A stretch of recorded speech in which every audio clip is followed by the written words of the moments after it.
Amigos y amigas, hoy he aprendido algo nuevo. He aprendido que hay un organismo que se llama el Centro Internacional de Estudios Deportivos. Sus siglas en inglés son CIES.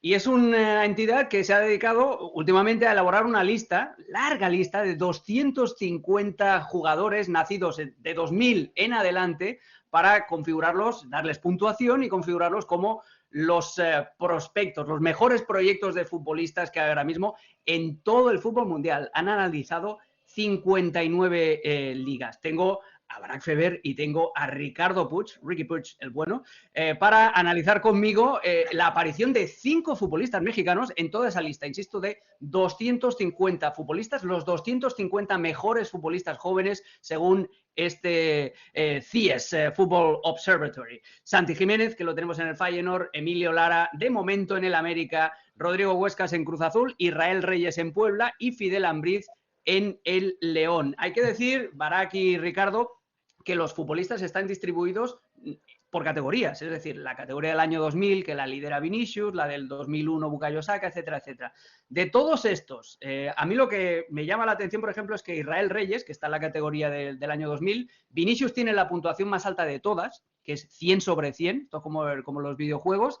Israel Reyes tiene un 81,6 de puntuación. Para ser un futbolista del Puebla, del que no se habla tanto, Ricky y Barack, no sé cómo lo veis, es una puntuación muy, pero que muy alta.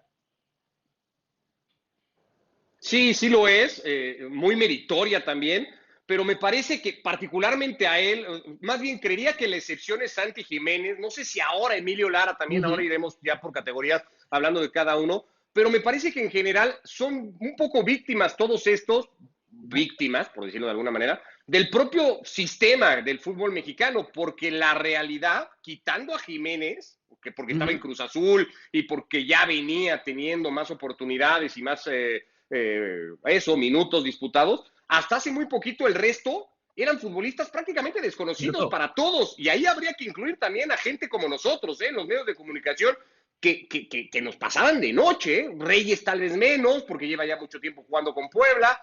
El propio Lara, de Lara, por más sparring que haya sido de Tata Martino, ahora con este término que se ha sacado el técnico de la selección nacional, boxístico, pero por más sparring que haya sido, a Lara no lo teníamos en el radar ninguno. Y todo esto es porque los futbolistas en México aparecen muy tarde, cuando los de su generación en Inglaterra, en Alemania, es muy difícil compararse con esas ligas, son ya consolidados en el primer equipo. Marcelo Flores podría ser otro buen ejemplo con el Arsenal, cuando jugadores de su edad ya disputaban incluso minutos con selecciones nacionales.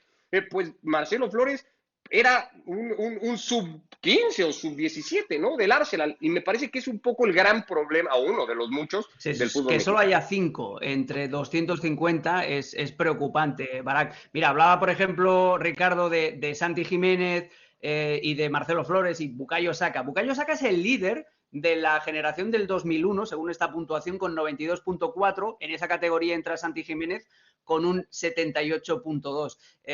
Son pocos, son Sí. muy pocos, 5. Para un país tan grande como México y con tanta tradición futbolística, cabría esperar algo más.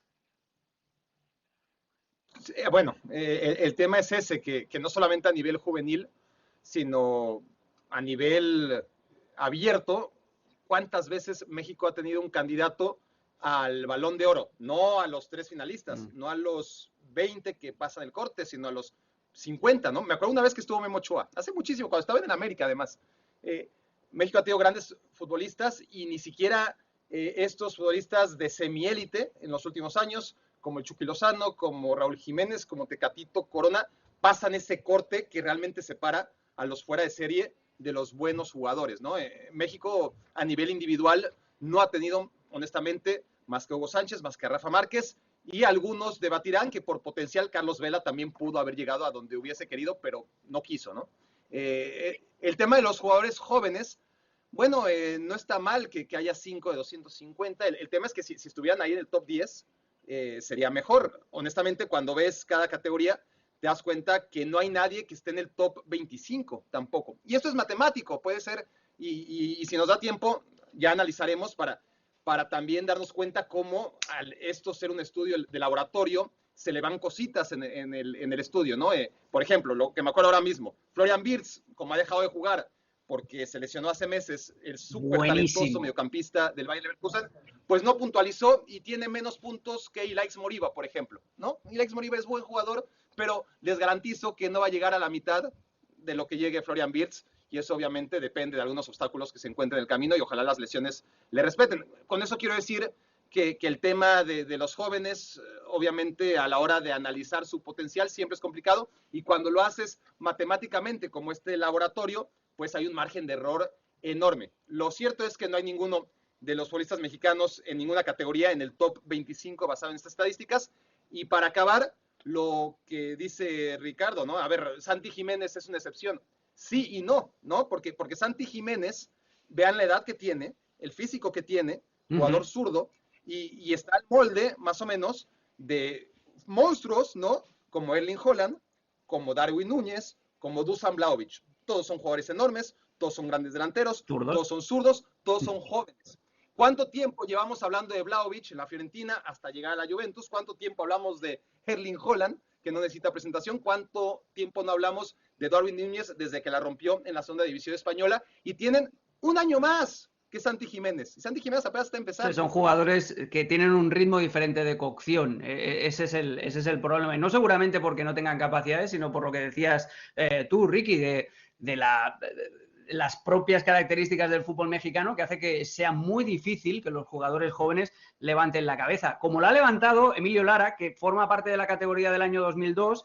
El líder es Josko Guardiol, que es un pedazo de defensor, y me gusta que sean un defensa el que lidera esta categoría del año 2002. Tiene un 94,1 de puntuación. Emilio Lara, 72,7. A mí la irrupción, Ricardo, de Emilio Lara me ha encantado, no solamente porque es un central que puede jugar de lateral derecho, sino porque como lateral, pese a ser un tipo muy alto, espigadito, llega muy bien, centra bien, tiene un muy buen tobillo, toma buenas decisiones.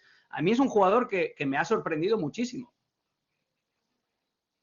Sí, bueno, a tal punto que hoy Emilio Lara ha abierto un debate de si va a alcanzar un lugar en la selección de Gerardo Martino de 26 futbolistas últimos. Está para jugar esta semana un partido que no tiene el marco de fecha FIFA, le beneficia eso porque Martino solo pudo echar mano de futbolistas de la liga local para convocar a un jugador que además viene saliendo de lesión. Vamos a ver qué tantos minutos puede llegar a tener, va a pelear ahí un puesto con otro buen prospecto, si lo quisiéramos ver así, como es Kevin Álvarez, el lateral derecho del Pachuca. A mí me... Ojo, porque arrancó el torneo en ese primer partido de fecha 1 contra Atlas, ya jugando, y ahí se presenta como central porque todavía estaba Jorge Sánchez. Pero creo que esta consolidación que le hemos visto, porque sería pronto todavía hablar de un futbolista consolidado con 11 o 12 fechas que lleva el campeonato, tiene que ver también con que se vendió a Jorge Sánchez. Me encantaría creer que América le abrió la puerta a Jorge Sánchez porque estaba convencido que tenía un futbolista como Emilio Lara.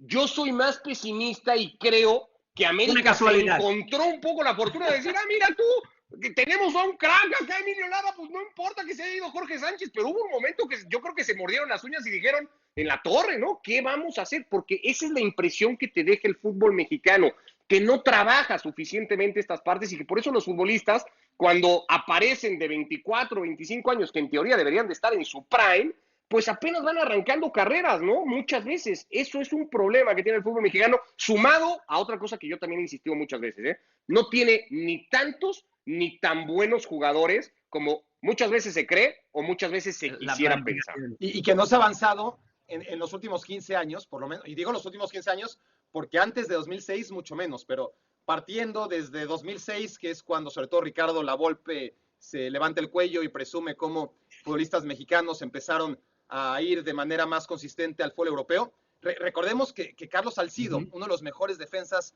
que han salido de México en los últimos 15 años, debutó en Chivas a los 23 años. Debutó a los 23 y por lo tanto dio el salto a Europa a los 26. Fue bueno, pero pues ¿cuánto iba a durar? ¿No? ¿Cuánto iba a durar cuando estás dando el salto a esa edad? Y lo de Luis Romo, dentro de la inconsistencia también, ¿no? Un jugador que debuta a los 24 años, que la rompe, que parece buenísimo, y que de repente pues nos damos cuenta que no tanto, porque no logra mantener ese nivel que demostró durante algunas temporadas, muy pocas, en el Querétaro y luego en Cruz Azul, pero también, es decir, ahora ya es demasiado tarde. Luis Romo pues ya qué edad tiene como para pensar que es un prospecto de futuro en el fútbol europeo, hablando de un mediocampista que también jugó de defensa central y lo hace perfectamente, ¿no? Y en esa posición hay jugadores que deberían repetirse más, ojalá sea uno de ellos Emilio Lara, pero ya se le está haciendo tarde, tiene 20 años, es la edad a la que se fue Héctor Moreno al AZ a ser campeón con Bangal. A esa edad se fue Rafa Márquez, si no es que a los 19 años al Mónaco. Rafa Márquez es un fuera de serie,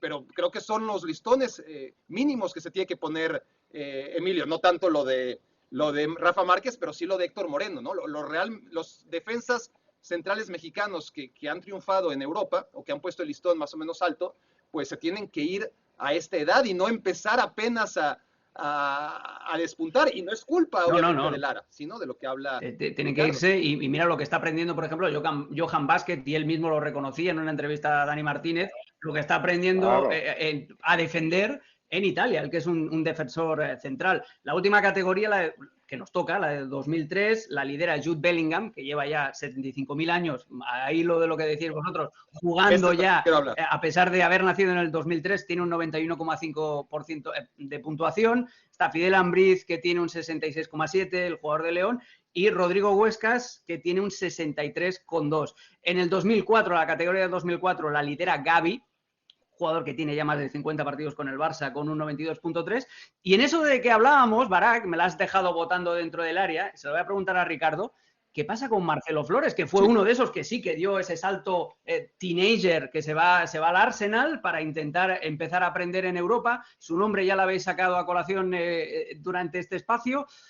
¿Qué pasa con Marcelo Flores? Porque yo creo que hay mucho hype y que hay que dejar madurar también al muchacho, que ha jugado, creo que son 2 o 3 partidos con el Oviedo en segunda división en España, y hay gente que ya está pidiendo que vaya al Mundial. Sí, porque creo que, a ver, yo partiría de una cosa que ya decía anteriormente y no le quito ningún mérito a Marcelo Flores. Creo que Marcelo Flores aparenta ser un buen futbolista, digo aparenta porque pues lo hemos podido seguir poco al no figurar en los primeros equipos, en este caso del Arsenal, y ahora estar jugando en segunda, llevamos 3 fechas apenas, no es tan fácil seguirlo o monitorearlo en partidos completos. Lo poco que le hemos visto dices, bueno, es un buen jugador. No es un jugador top, no es un jugador que va a cambiar la historia del fútbol mexicano, no es y ni se acerca a ser lo que han sido otros en el Arsenal. Mencionaría a Bukayo Saka, por ejemplo, ¿no? Un futbolista que mucho más joven logró hacerse espacio en primera división. Marcelo Flores no lo logró, pues por algo, sin hacerlo menos, porque no tiene tampoco ese nivel que sí tiene Bellingham o que sí tiene Saka o que sí tienen otros jóvenes futbolistas que antes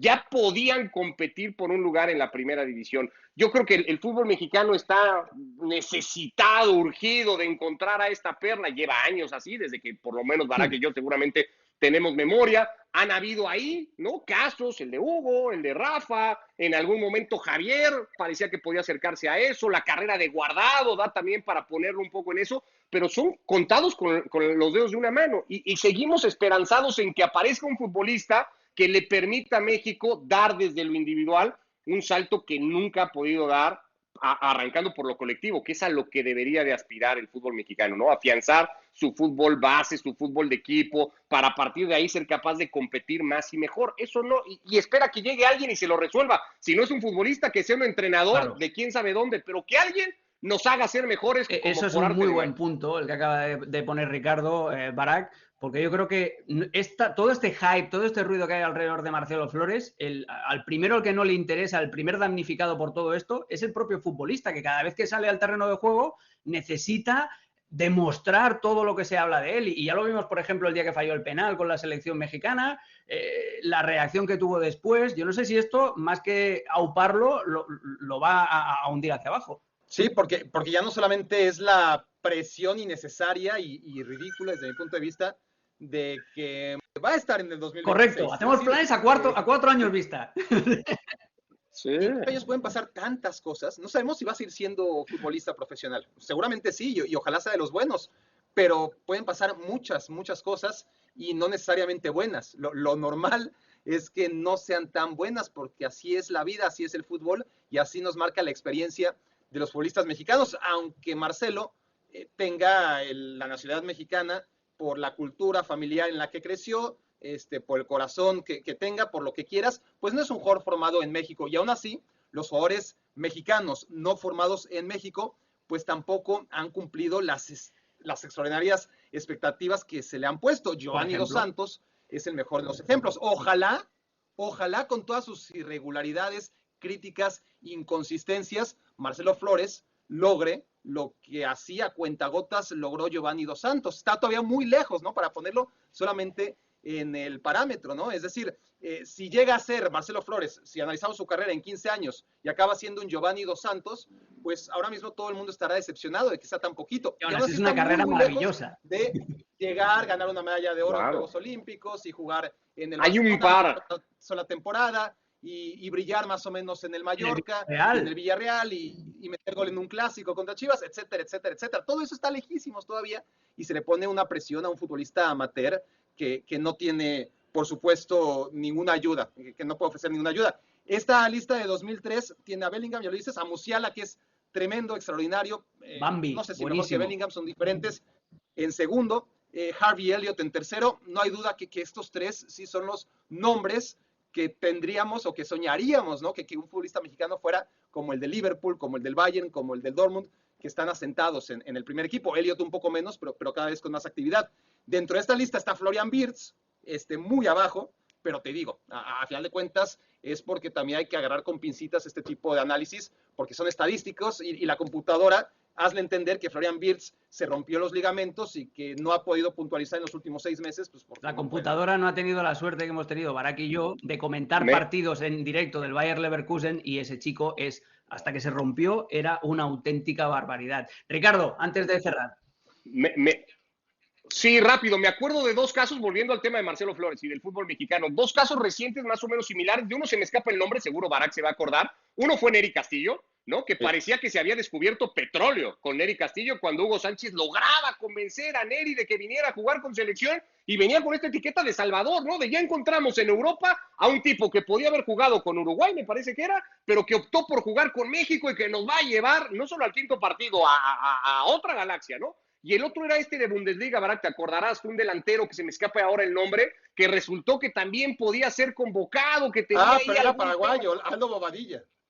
Bobadilla, claro, ¿no? También descubrimos que Bobadilla tenía un no sé qué abuelo que puede llevarlo a jugar con la selección mexicana. No es boliviano. O sea, ni sí, y era así como una sonrisa de oreja a oreja que tenían en Federación Mexicana de Fútbol. Ya está. Diciendo, ya le hicimos, no olvídense de trabajar las sub-15, las sub-13, traemos a Bobadilla y para arriba. No es así. Y un poco está pasando el caso con Marcelo Flores. Siendo nacido en México, pero el caso de Uli Dávila, que cuando lo ficha el Chelsea tan jovencito, también parecía que iba a ser, pues eso, el nuevo Chicharito, y el pobre se quedó por el camino. Llegó a jugar hasta en el Sabadell, donde yo le tuve trato en segunda división en España. Bueno, pues de aquí a unos años veremos si la maquinita del Centro Internacional de Estudios Deportivos del CIES la acertó con esta predicción de los 250 mejores promesas. Y son 5 mexicanos, no contemos los de Estados Unidos, porque no, pero por eso ya lo he omitido, porque claro, tampoco os quiero hundir en la miseria. Venga, amigos, un placer.